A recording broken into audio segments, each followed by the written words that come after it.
Well, thanks for joining us here this afternoon on Sun News Live. The U.S. and Russia have reached an agreement after putting aside their differences on how to deal with Syria's chemical weapons arsenal. Now comes a tough job, though, of enforcing the pact and dealing with other international players who have a stake in the Syrian crisis.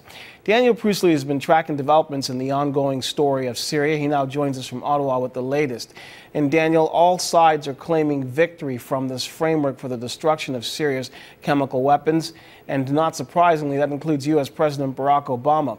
What did the president have to say on this?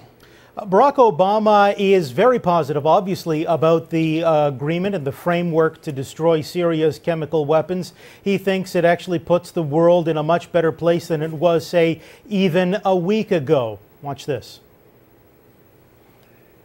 We're definitely in a better position. Why? Keep in mind that my entire goal throughout this exercise is to make sure that what happened on August 21st does not happen again. That we do not see over 1,000 people, over 400 children subjected to poison gas, something that is a violation of international law and is a violation of that won't happen common again? decency. Well, I think we have the possibility of making sure that it doesn't happen again. And so that is where it stands as far as Barack Obama is concerned. Republicans, not surprisingly, are not convinced by any of that, including Republican Congressman Mike Rogers. He's quite pessimistic, actually, about this framework. Here's how he put it. I do think Putin's playing chess and we're playing tic-tac-toe.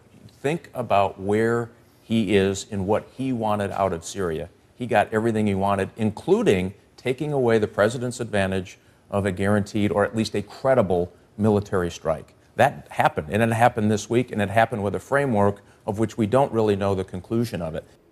And that really has been the question throughout this entire process. Even as this framework was announced, the question was always, what happens if Syria doesn't comply, or if Syria fails at some point in the process to either declare its chemical stockpiles, which it has to do this week, or to give inspectors access to those sites, which it has to do by November, or what happens if not all of Syria's chemical weapons are destroyed by mid-next year. That's the other goalpost that needs to be reached. Or what happens even if the United States or Russia can't agree on whether Syria is complying or not. That too is a possibility in all of this, Brian. Daniel, what about the international reaction to this framework authored by the U.S. and Russia? Has it been positive from what you're hearing? From most quarters, yes, it has been positive. Western governments, for example, are cautious but positive. Canada has welcomed the framework and called it a good first step.